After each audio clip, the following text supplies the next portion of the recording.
إبراهيم لم يبني البيت. إبراهيم عليه وعلى نبينا أفضل الصلاة والسلام لم يبني البيت الحرام، إن أول من بنى البيت الحرام هم ملائكة الله جل وعلا. وهذا كلام الله لموسى: يا موسى أن أبلغ عبدنا أنا قد قبلنا منه صدقته. أبلغ العبد أنا قد قبلنا منه صدقته. هو لم يتصدق ولكنه عزم، هو لم ينفق ولكنه قصد من؟ قصد ربا كريما يسمى الله.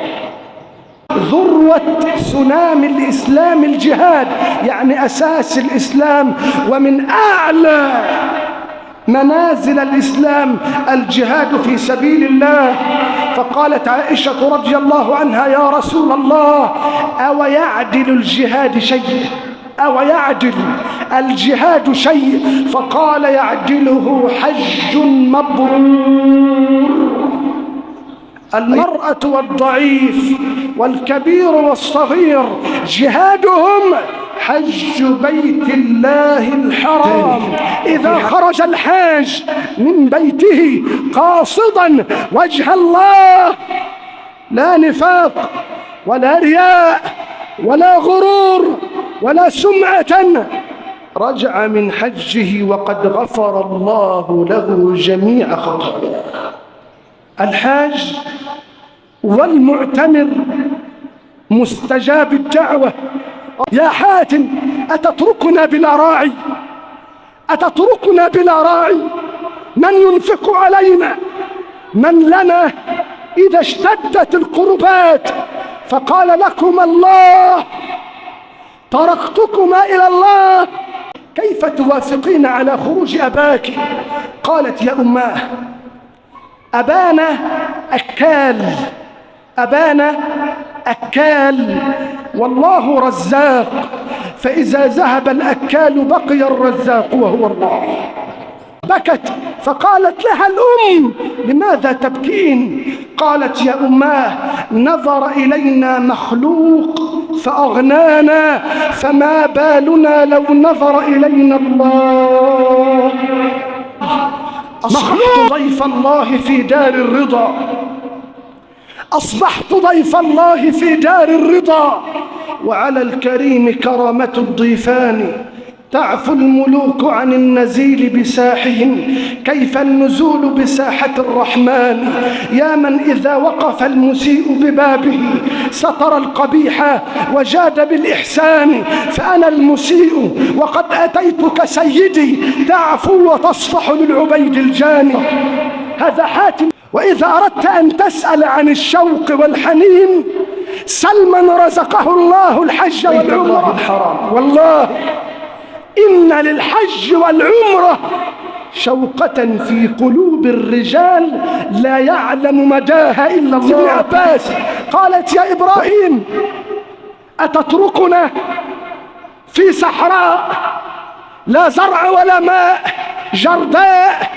الله أمرك بهذا، الله أمرك بهذا. قال ابن عباس: فأخبر عن النبي صلى الله عليه وسلم فأومأ برأسه، يعني أشار. فقالت هاجر: إذا لن يضيعنا الله، لن يضيعنا الله. فنفذ طعامها وشرابها، فهرولت سبعا بين الصفا والمروة تبحث عن من يغيثها.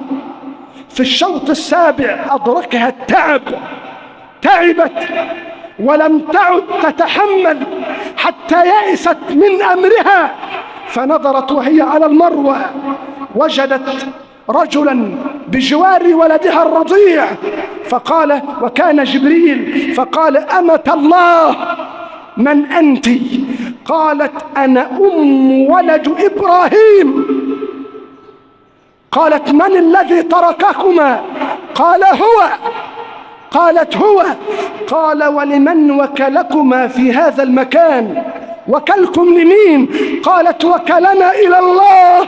فقال نعم من وكلكما إليه، فضرب الأرض بجناحه فانفجرت عين زمزم. وسلم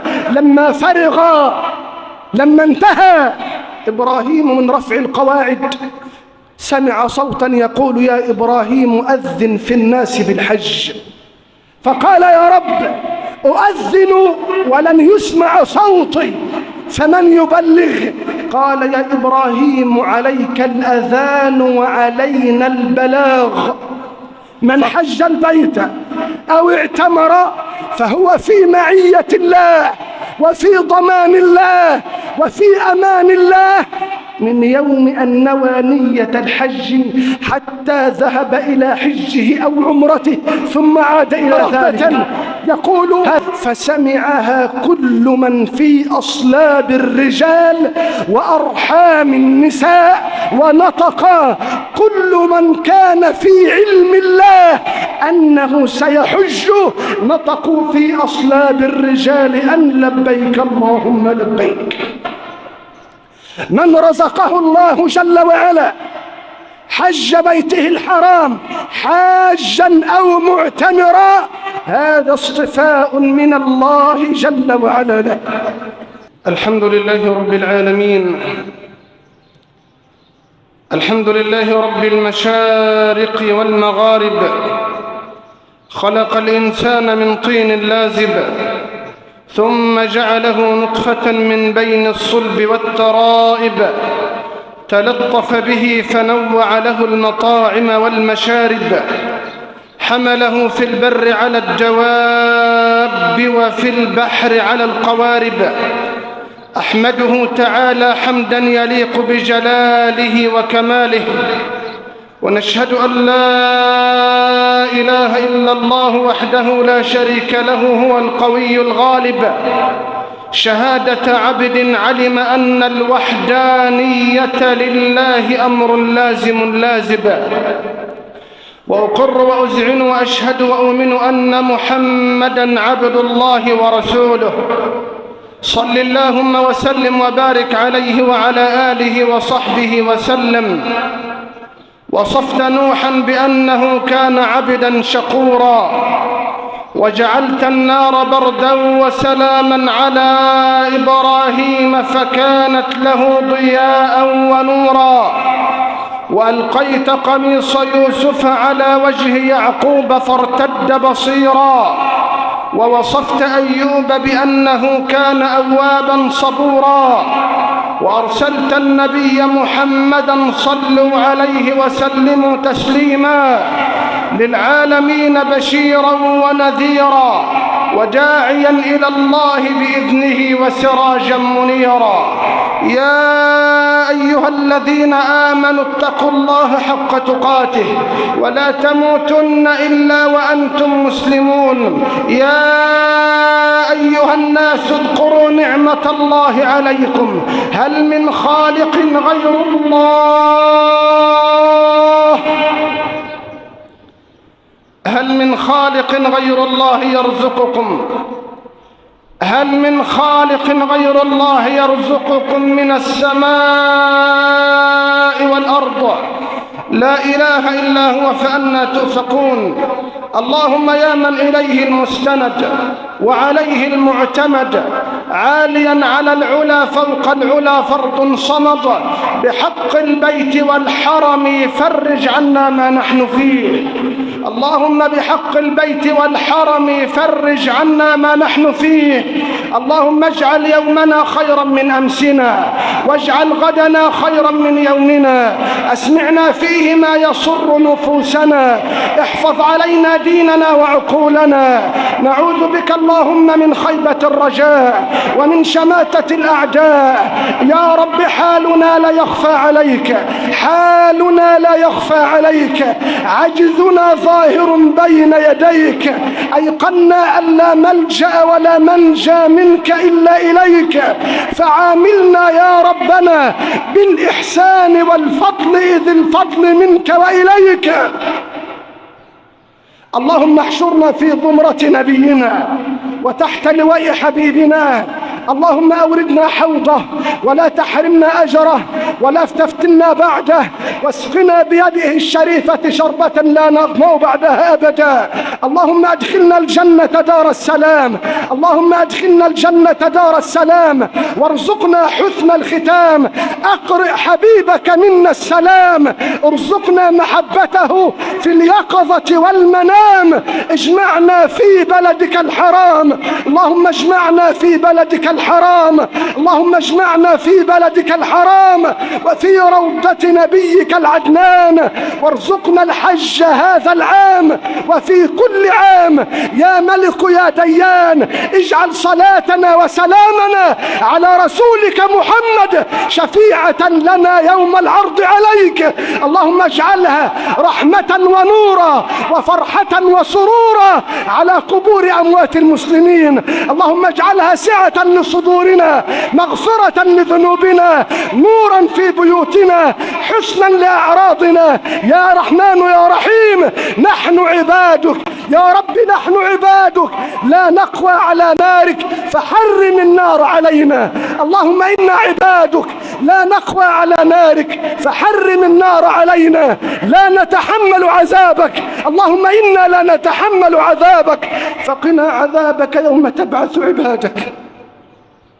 اللهم قنا عذابك يوم تبعث عبادك، اللهم قنا عذابك يوم تبعث عبادك، وارحم عبدا قال آمين. وبعد، معاشر السادة، أعيش بكم في هذا اللقاء المبارك الميمون مع البشريات الحسان لحجاج بيت الله الحرام، بشريات سيد الأنام لحجاج بيت الله الحرام. في هذه الأيام المباركات بدأت قوافل الحجاج والمعتمرين تتوجه بشوق إلى البيت الحرام.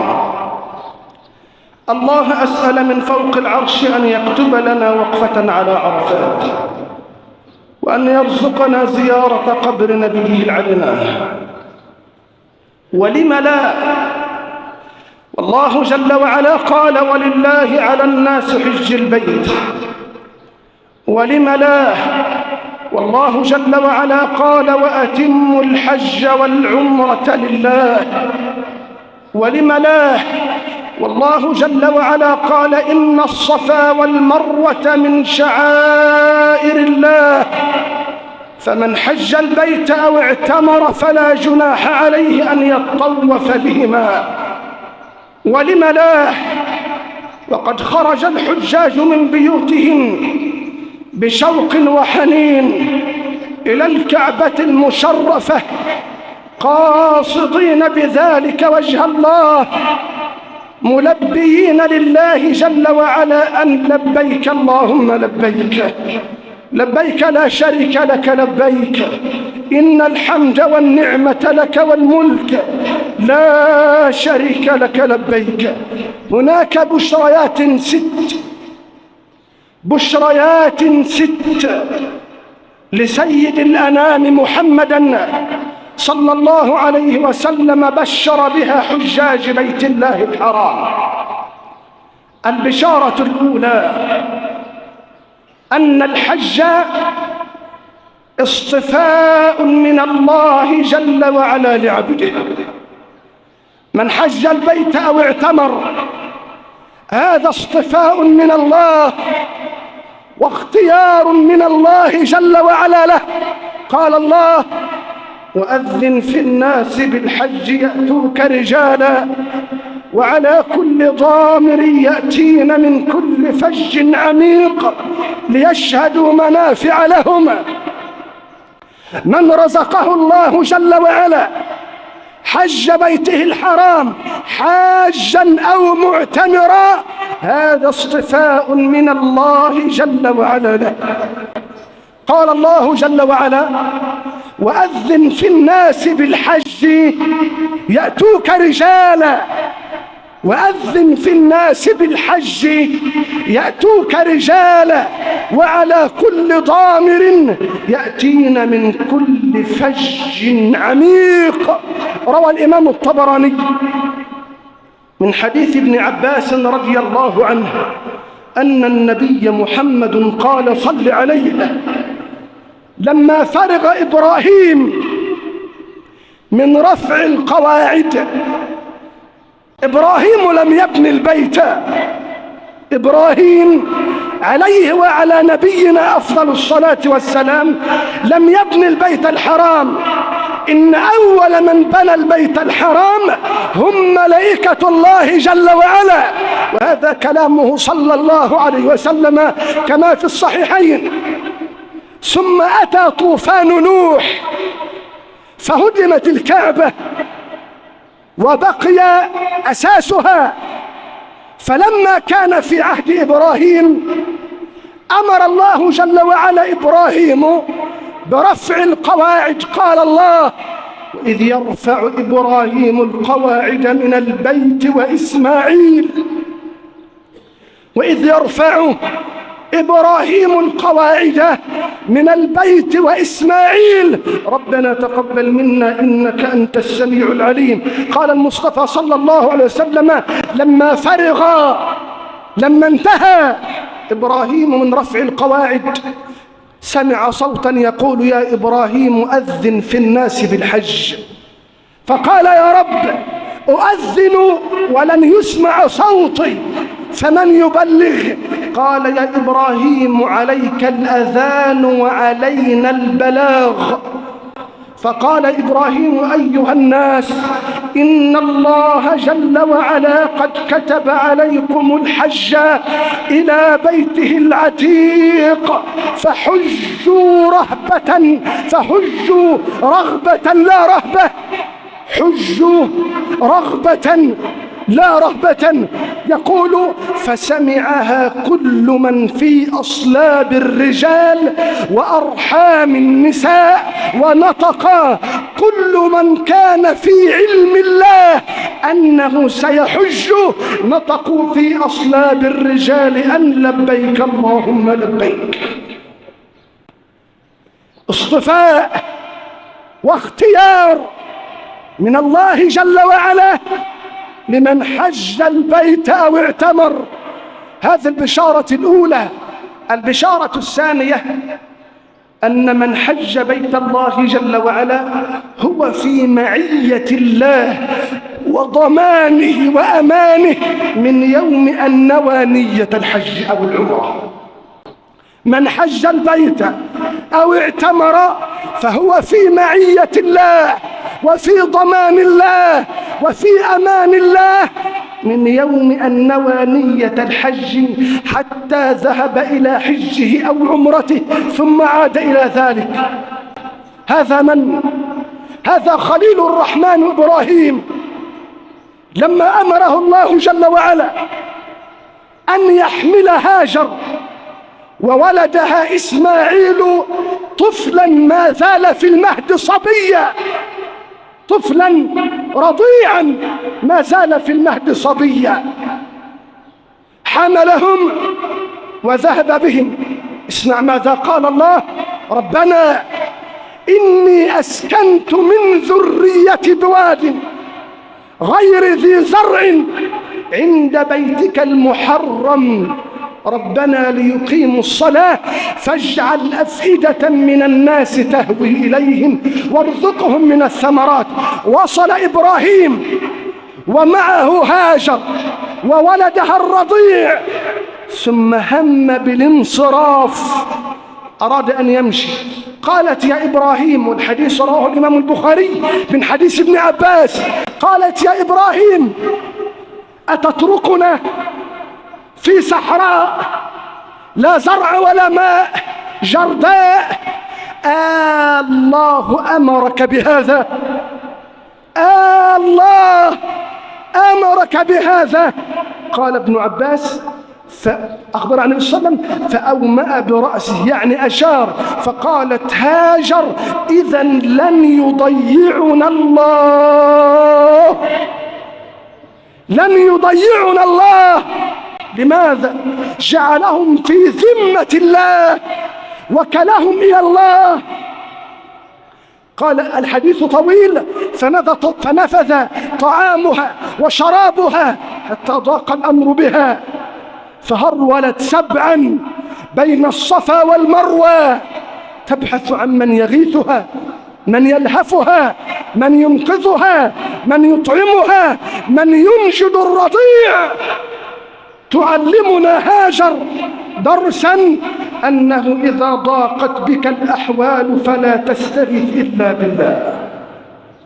إذا ضاقت بك الأحوال، إذا ضاقت بك الأمور، لا تستعين إلا بالله العلي القدير. قال المصطفى صلى الله عليه وسلم: فنفذ طعامها وشرابها فهرولت سبعا بين الصفا والمروة تبحث عن من يغيثها. في الشوط السابع أدركها التعب، تعبت ولم تعد تتحمل حتى يئست من أمرها، فنظرت وهي على المروة وجدت رجلا بجوار ولدها الرضيع، فقال، وكان جبريل، فقال: أمة الله، من أنت؟ قالت: أنا ولد إبراهيم. قالت: من الذي ترككما؟ قال: هو. قالت: هو. قال: ولمن وكلكما في هذا المكان؟ وكلكم لمين؟ قالت: وكلنا إلى الله. فقال: نعم من وكلكما إليه. فضرب الأرض بجناحه فانفجرت عين زمزم. وهذا من؟ هذا حاتم، أعني حاتم الأصم، وكان من كبار علماء المسلمين. رزقه الله جل وعلا ب7 من البنات، عنده 7 بنات، وأراد أن يحج بيت الله الحرام. والله إن للحج والعمرة شوقة في قلوب الرجال لا يعلم مداها إلا الله. وإذا أردت أن تسأل عن الشوق والحنين، سل من رزقه الله الحج والعمرة. أحد الصالحين وقف في الطواف فقال: أصبحت ضيف الله في دار الرضا، أصبحت ضيف الله في دار الرضا، وعلى الكريم كرامة الضيفان، تعفو الملوك عن النزيل بساحهم، كيف النزول بساحة الرحمن. يا من إذا وقف المسيء ببابه ستر القبيح وجاد بالإحسان، فأنا المسيء وقد أتيتك سيدي، تعفو وتصفح للعبيد الجاني. هذا حاتم رزقه الله ب7 من البنات، وأراد أن يحج بيت الله الحرام. ماذا صنع؟ وكان فقيرا لا يملك إلا قوت يومه، فجمع زوجته وجمع أولاده وقال: إني أرغب في حج بيت الله. فرفضوا جميعا إلا ابنته، بنت من بناته رفضت. فقالت زوجته: يا حاتم، أتتركنا بلا راعي؟ أتتركنا بلا راعي؟ من ينفق علينا؟ من لنا إذا اشتدت القربات؟ فقال: لكم الله، تركتكما إلى الله. فرفضت الزوجة، أبت أن يحج بيت الله. فقالت بنت من بناته: اخرج يا أبي ولا حرج عليك. فجمع كثرات من الخبز والتمر ووضعها في جورب له ثم انطلق. فقالت الزوجة لمن وافقت على خروجه، للبنت الذي وافقت على خروجه: كيف توافقين على خروج أباك؟ قالت: يا أماه، أبانا أكال، أبانا أكال والله رزاق، فإذا ذهب الأكال بقي الرزاق وهو الله. إذا ذهب الأكال بقي الرزاق. مرت 3 ليال حتى نفذ طعامهم ولا يجد عندهم شيء، فمر أبو جعفر المنصور من على دارهم فطرق، هم لا يعرفونه ولا هو يعرفهم. موقد أبي جعفر المنصور يمر من على دار حاتم الأصم، فطرق أحد الجند دار حاتم وقال ائتونا بكوب من الماء لأمير المؤمنين، لا يوجد في البيت إلا الماء. فذهبت البنت الذي كانت توافق على خروج أبيها إلى أداء فريضة الحج، خرجت ومعها كوب الماء، فلما شرب أبي جعفر أجرى الله حلاوة في هذا الشراب. يقول أبو جعفر والله ذقت فيه حلاوة لم أذوقها من قبل. بيت من هذا؟ قالت بيت حاتم الأصم. وأين هو؟ خرج لأداء فريضة الحج. فإذا بأبي جعفر المنصور يخرج صرة من المال ووضعها في بيت حاتم، وقال من كان يحب أمير المؤمنين، يخاطب الجند، من كان يحب أمير المؤمنين فليفعل مثل ما فعل. فقام الجند جميعا ووضعوا أموالهم في بيت أبي حاتم هدية لهم. ففرحت الزوجة وفرح البنات إلا البنت الذي وافقت على الخروج، بكت. فقالت لها الأم لماذا تبكين؟ قالت يا أماه نظر إلينا مخلوق فأغنانا، فما بالنا لو نظر إلينا الله. مخلوق نظر إليك فتولى أمرك. الحج والمعتمر في أمان الله وضمانه. البشارة الثالثة: الحجاج والمعتمرين مستجابون الدعوات. الحاج والمعتمر مستجاب الدعوة. روى الإمام النسائي من حديث أبي هريرة رضي الله عنه أن النبي محمد صلى الله عليه وسلم صلى عليه قال: الحجاج والمعتمرين وفد الله، إن دعوه أجابهم وإن استغفروه غفر لهم. إن دعوه أجابهم وإن استغفروه غفر لهم. وفي رواية عند الإمام مسلم أن النبي صلى الله عليه وسلم قال: اللهم اغفر للحاج ولمن استغفر له الحاج. اللهم اغفر للحاج ولمن استغفر له الحاج. ولم لا؟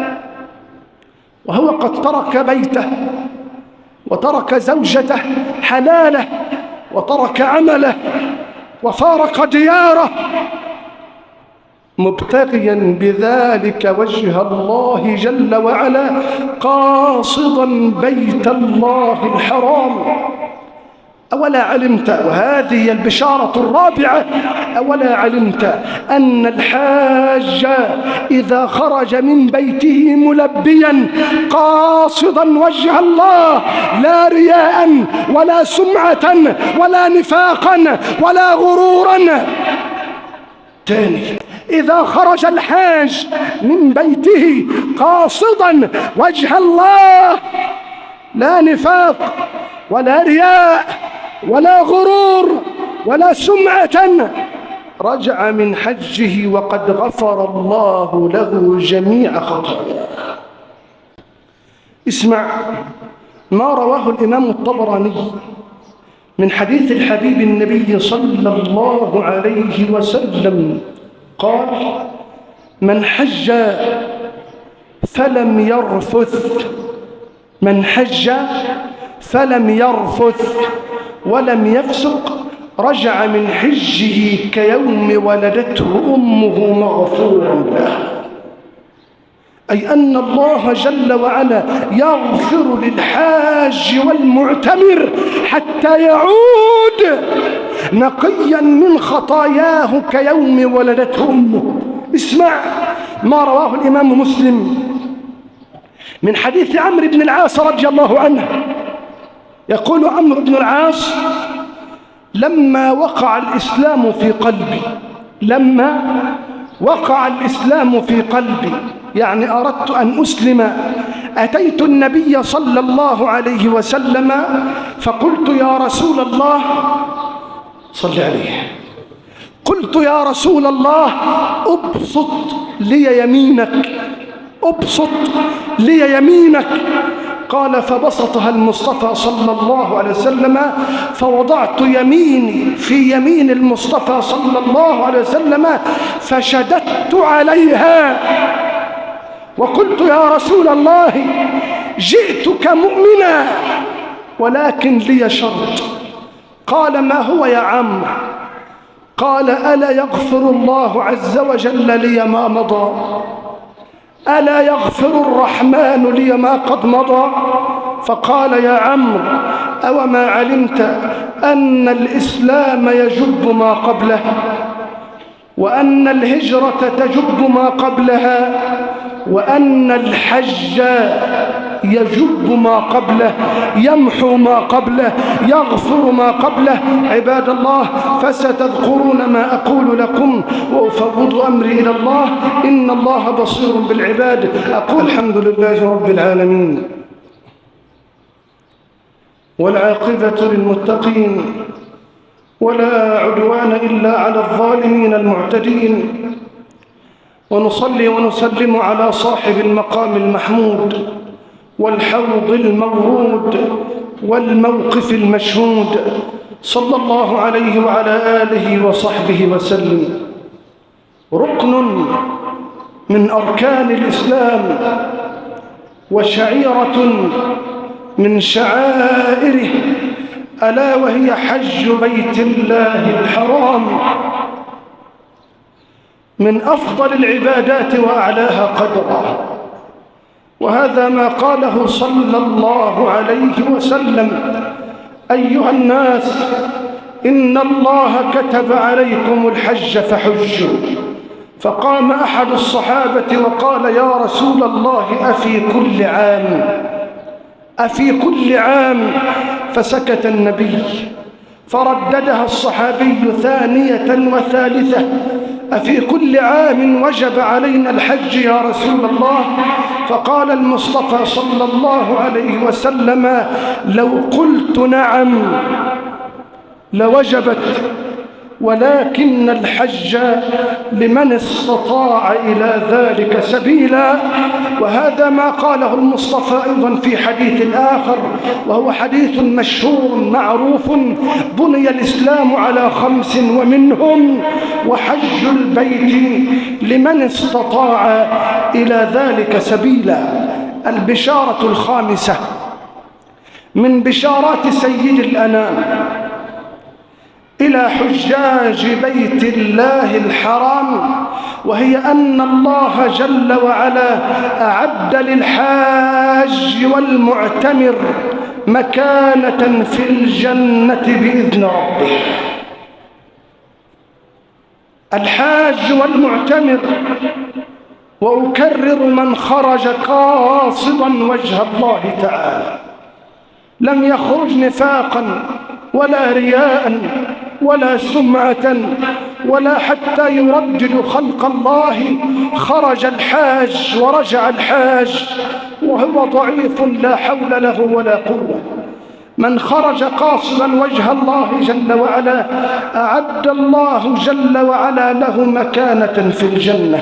قال رسول الله صلى الله عليه وسلم: العمرة إلى العمرة ورمضان إلى رمضان مكفرات لما بينهم، والحج المبرور ليس له جزاء إلا الجنة. الحج المبرور الخالص ليس له جزاء إلا الجنة. الجنة أعدها الله كما روى الإمام البخاري في صحيحه أن النبي صلى الله عليه وسلم قال: قال الله جل وعلا: أعددت لعبادي الصالحين ما لا عين رأت ولا أذن سمعت ولا خطر على قلب بشر. في الجنة أعد الله عز وجل هذا النعيم أعد الله عز وجل النعيم الأبدي لمن أطاع الله جل وعلا وواظب على أمره. البشارة السادسة أن الحج بمنزلة الجهاد في سبيل الله.